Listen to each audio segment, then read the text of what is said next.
Ladies and gentlemen, put your hands together. This next comic has performed in New York City's comic strip and his in the shower and in his living room, 43 years in the shoe business. Don't quit your day job. Ladies and gentlemen, welcome to the stage, Danny Livingston. Yay! Hello, my name is Danny Livingston, and I've been told that I look like Clint Eastwood.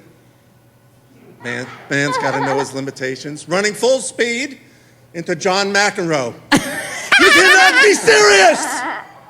Anyway, I have an odd behavioral tick, which I'm not proud of, but I cannot help myself, that whenever I meet somebody, no matter where it is, I need to know their life history. I need to know where they're from. I ask them where they're from. It makes me feel comfortable. If I know where their parents are from, where they went to school. And if I feel comfortable, we can be friends. We can go for pizza in Queens, which is my safe spot. And I was in Target, and I'm standing online in Target, and just look to my left, and there's a lady. She's got a nice face. I say, hello. She goes, hello. I'm like, where are you from? She goes, you mean originally? I said, yeah. She goes, I'm from the Bronx. I said, you know Larry Stiglitz?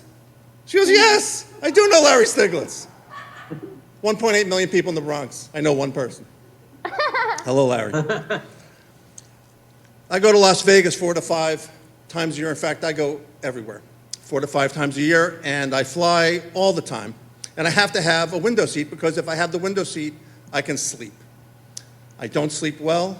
I'm not a good flyer, but it gives me the wall. I can be by myself, and this one time, I sat on the aisle. And this wonderful family from India came all around me. They had the 3 seats in front, the 3 seats to the right. They had the 3 seats directly across, 2 seats next to me, and I'm on the aisle. And the cart's going back and forth, and it's elbowing me. And I'm losing my mind. My head is pounding.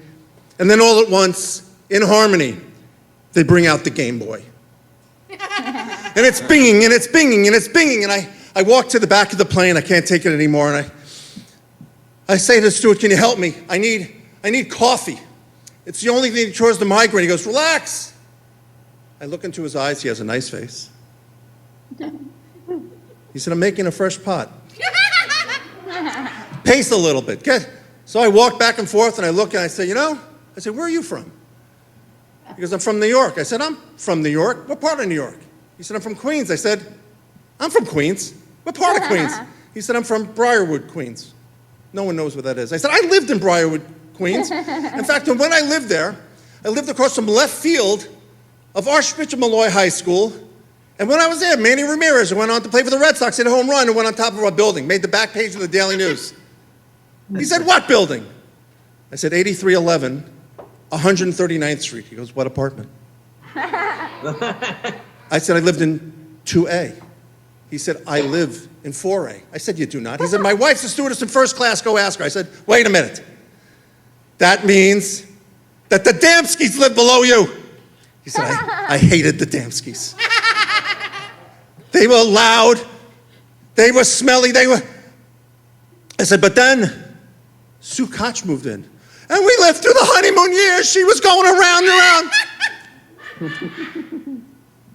Every summer, I take my kids to New Hampshire, and we go up to a place lovingly called Commie Camp. It's where the old hippies live. They talk politics, they talk teaching. They're all from Brooklyn eventually, and they play the guitars at night, kumbaya. And there's like a lake, there's a pond, about a half-a-mile walk through the woods.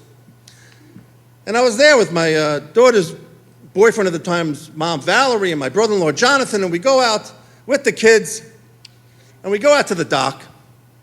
And when we get out to the dock, it's about 3 o'clock. The kids get on the boat, they go around the pond, goodbye. So we're staring at each other. You want to go in the water? I don't want to go in the water. You want to go in the water? I don't want to go in the water. Look how cold the water is. The water looks freezing cold.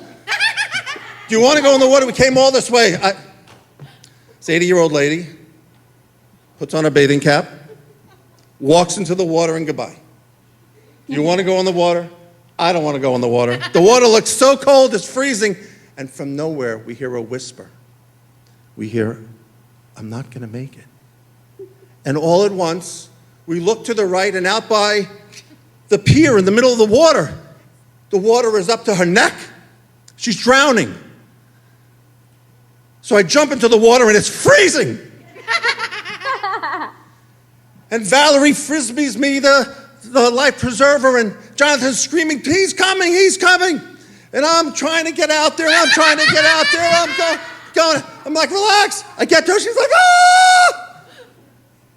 The water is at her lips. I take her by the neck.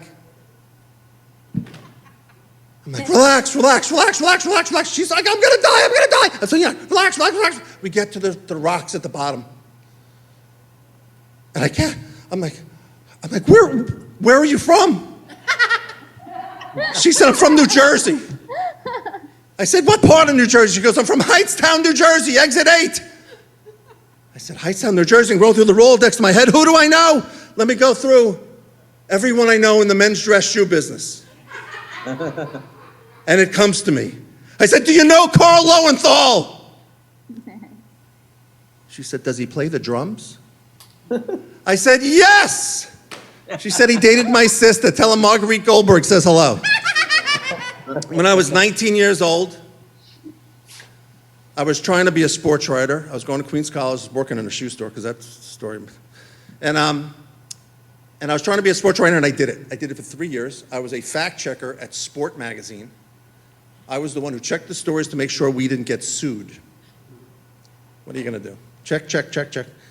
And my sister was at Young Miss Magazine, which is kind of like 17 magazine, adolescent magazine. And around the editorial table, it must have been a quiet time, because they were looking for somebody to write about. My sister said, write about my brother. He's at Queens College. He's working in a shoe store, but he's at Sport Magazine. They said, all right, we'll write a story. So they wrote this wonderful story, picture and everything. And it said, Danny Livingston, sports writer, Queens College, will not kiss a girl who smokes. Okay. I got 2 fan letters. Did you ever get a fan letter? I got 2. They were both from the same girl. Denise Cantrell, North Platte, Nebraska. I have to meet Danny Livingston. I don't smoke. Hugs and kisses. I have to meet Danny Livingston. I swear I don't smoke. Hugs and kisses. I never wrote her back. I was a quiet kid. What do I know? But everywhere I moved, and I moved a lot, you could see the pinpricks on the wall. Everywhere I moved. These letters were above my bed. Every night I went to sleep. Good night, Denise. Good night, Denise. Every night I went to sleep. 1,000 years go by. I get married. I move upstate. I live with the hippies. Kumbaya. I have 2 beautiful kids, 2 beautiful daughters. And then I go through the divorce of the town. Now, even when you live amongst the hippies, it's righteous people. They try to do what's right, but there are rules. And going through the school system, I am not getting called into parent-teacher conferences. And I'm calling, how are they doing? Silence. How are they doing? Silence. Nothing. I'm the outsider looking in. How are they doing? I finally get called in by Mrs. Lynch. And I'm like, Mrs. Lynch, thank you. I said, I never get called up. She said, where I'm from, we call everybody up. I said, where are you from? She said, I'm from Nebraska. I said, what part of Nebraska? She said, I'm from North Platte, Nebraska. I said, do you know Denise Cantrell? Do you know Denise Cantrell? She said, how? Do you know Denise Cantrell? I tell her the story of regret, of love lost, not being able to sleep. She goes, Denise Cantrell was my next door neighbor. We were cheerleaders together. was like, oh. I said, was she cute? She was really cute. I said, all right. Well, then just tell her Danny said, hey. Thank you. Awesome! Awesome! Keep it going for Danny. That's the first time he ever stood up on stage at the Ridgefield Playhouse. Excellent, excellent. Thank you. Excellent. Okay.